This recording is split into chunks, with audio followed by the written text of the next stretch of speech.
Amahoro y'Imana, nshuti z'Imana n'ubuzima, anyuze rero muri iyi nzira kugira ngo mbatangarize icyo umuntu yakora mu gihe ibiro runaka yashaka kugeraho byageze aho bigahagarara. Mu by'ukuri rero, iyo utangiye guta ibiro, iyo ufite ibiro byinshi kugeza mu 100, biratakara bikihuta, noneho byazagera muri za 70, 80 ugasanga birahagaze.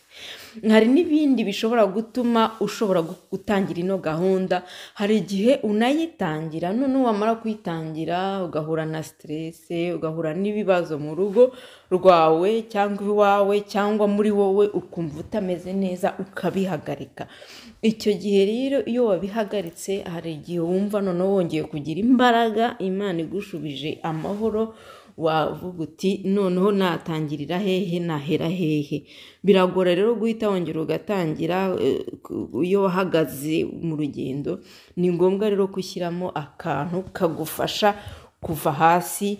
Navuga nyine aka kantu dukora, ni gahunda imenyerewe, imaze imyaka mirongo ingahe irenze, ikoreshwa n'abanyamerika, bayita Eat Fast. Ntabwo nzi ko babivuga neza, ariko ni nk'ibyo byandikwa gutyo, Eat Fast. Harimo n'ibitabo kuri Amazon byerekana uko iyo gahunda ikorwa. Ni gahunda bavuga ko ariyo kunetwaya setose, kunetwaya nyine kugira ngo duhanagure iyo ntuza, idufasha kumererwa neza no kudukuramo umwanda twiyinjijemo, noneho tugatangira bundi bushya. Niko nabisobanura mu magambo makeya. Noneho rero iyo ufashe iyo gahunda ukayikora, ubona ibyiza byose, ubona ibyiza byinshi byo gutangira neza, noneho wumva mu mubiri habikwemerera, utagiye kurwanya umubiri. Hari ibintu tujya dukora ugashaka guta ibiro ariko urwanya umubiri, ntabwo bishobora gukoreka, ntabwo byakwemera. Iyo ushaka guta ibiro ugashaka kurwanya umubiri, aho ngaho uba ugiye mwihangana kandi ntabwo bishkunda. Ariko iyo umubiri umugendanye muri gahunda birakorana. Hari abantu bagiye bavuga bati iyo gahunda ikoze ite. Nabasobanurira ko ni gahunda ukoresha amagi na foromaje gusa. Amagi na foromaje gusa ikorwa ku minsi 3 kugeza ku minsi 5. Amagi wakoresha amagi 6 kugeza ku magi 9. Buri gi rigomba kugendana n'amavuta y'inka. Byaba byiza mugashaka amavuta y'inka cyangwa gue kubashobora kuyibona. Amavuta y'inka, amagarama 10 kuri buri gi. Ni ukuvuga ngo niba ari amagi 9 wariye, ugomba kuba wariye amagarama 10 gukuba 9 n'amagarama 90 kuri buri gi, ukabibara neza. Noneho rero ayo magi ntago ari abantu benshi bakunze kuyamara kuko urahaga pe. Ni gahunda idateza inzara n'agakeya, nta nzara ugira, ahubwo abenshi biramanta ko ayo magi batayamara ari menshi cyane. Abandi bakunjumije kubaza bakambaza bati ese ayo magi si menshi cyane?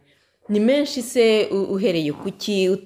Ni iki kikubwira ko ari meza? Ese ikibazo ni cholesterol? Ese ikibazo ufite ni iki kikuvuga ko ayo magi ari menshi cyane? Niba ibirayi nararyaga ibyuzuye isafuriya, njye ni nako nabashubije. N'ibirayi njye naso n'urusane banyuzurizagaho n'umuceri bakanyuzurizaho. Ni ukubera iki amagi yo mwumva ko ufasha ayo ngayo byanteza ikibazo? Nta kibazo byateza, ni ibintu byisweho. Abantu benshi barabikora. Cyo kuza utayashoboye wabihagarika ugashakisha ubundi buryo bundi wakoresha kugira ngo wafata inkoko wenda cyangwa ikintu ukajya urenzaho amagarama 10 ku minsi 2 ya mbere y'imboga, ni ku minsi 2 ya kabiri ikurikiyeho amagarama 15 y'imboga. Ni ukuvuga ngo iyo udashoboye amagi, udashoboye foromaje, nuko nguko wabigenza. Cyangwa niba ushoboye amagi gusa ukongeraho imboga amagarama 10, amagarama 15, 10 mu minsi 2, 15 mu minsi ikurikiyeho. Ngayo nguko rero. Foromaje ingana gute? Abambajije foromaje ingana gute? Foromaje wava garama 160 ukageza kuri 185. ngayo amagarama ushobora gukoresha. Foromaje nziza idaciye mu ruganda, batashyizemo isukari, batongeyemo, byaba byiza, bityo byafasha. Abantu benshi bakunze gukoresha amabri, amakamambere,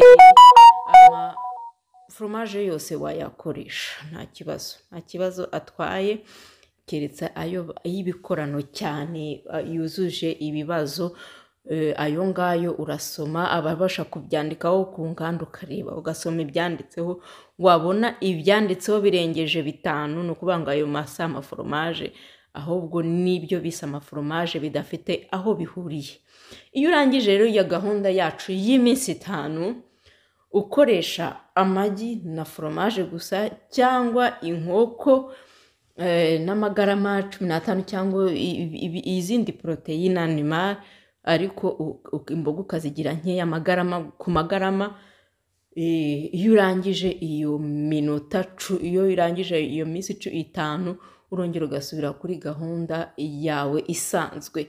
Iyo wageze ku biro ushaka, ikirayi kiremewe, ukogira imboga ni poroteyine animal nk'uko dusanzwe tubikora. Abari muri gahunda barabimenyereye, abandi namwe ni karibu, turi umuryango, tuzabakira neza, dufatanye gahunda. Twebwe twabigezeho, birakunda, turazi ko bishoboka, bisaba gusa ubushake bwo kugira ngo tubikore, kandi tubikore neza. Hanyuma rero iyo umaze kubigeraho, ugomba kwitwararika, ntiwongere gusubira muri gahunda wari uriho, kandi nta n'imbaraga biba bigusaba, kubera ko iyo usohotse muri iyi gahunda ari ibiro biba byagabanutseho. Murabibona mu minsi 5 ibiro 3 biba byagiye, ari ugushaka ibindi biryo bidasobanutse utakibirimo, ntabwo uba ukibishaka, uba wamaze kumva ko woze mu mubiri, urabyumva ko woze, umeze neza pe. Hanyuma rero ni ukuvuga ngo uba ubonye imbaraga zigufasha urugendo, noneho ugakomeza.